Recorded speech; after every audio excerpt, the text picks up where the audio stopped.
Greeting to all the respected judges and my dear colleagues. Today myself Dr. MAHAVIR SHRISHRIMAL, I will be presenting a table clinic on the sinus floor elevation technique, that are the direct techniques. The title of the table clinic is Sinus Floor Elevation. Let's do it directly. Talking about the anatomy,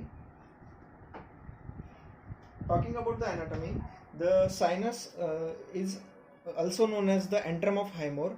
Its base is situated in between the roots of premolar. It is pyramidal in shape and it is the largest of all the paranasal sinuses. Laterally, it extends up to the zygomatic process of the maxilla. Floor, it is walled by the alveolar and palatine process of the maxilla. Medially, it is separated by sinus from the nasal cavity, and superiorly, it is walled by the triangular orbit floor. To diagnose any kind of disorder related to the maxillary sinus, there are mainly three imaging modalities such as CBCT, conventional X-rays, magnetic resonance imaging, and the endoscopy. The advantage of direct sinus lift techniques are such as it gives us the predictability of the procedure and it gives us the considerable gain in the bone height. There are mainly two techniques by which we can do the lateral direct sinus elevation. First one is the lateral antrostomy, which is the most popular and it was pioneered by the Tatum, and second one is the crestal approach technique. The first one is the lateral window technique.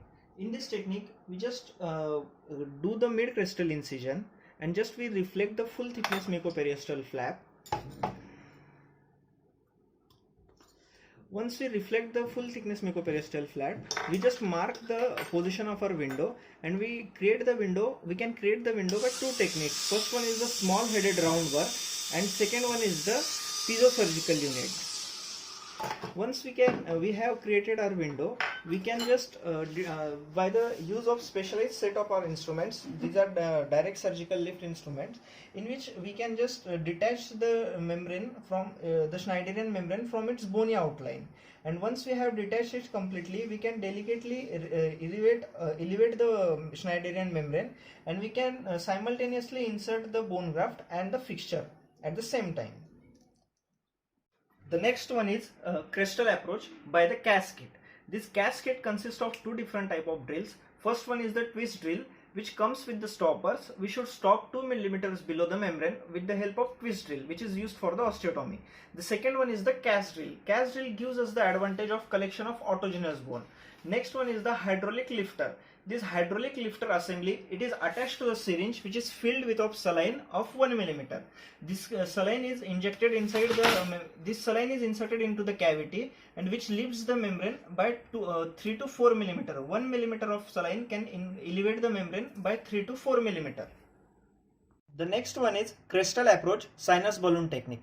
The procedure of this technique is detach the membrane and create adequate space for the bone graft. Next one is the test the sinus balloon extraorally for adequate inflation.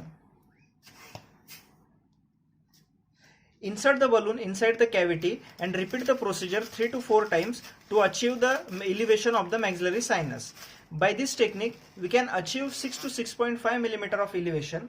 To conclude the presentation, I will be saying, for executing the direct elevation techniques of maxillary sinus, you need sound knowledge of the anatomy of the maxillary sinus and surgical expertise to accomplish our mission, that is the successful prosthesis.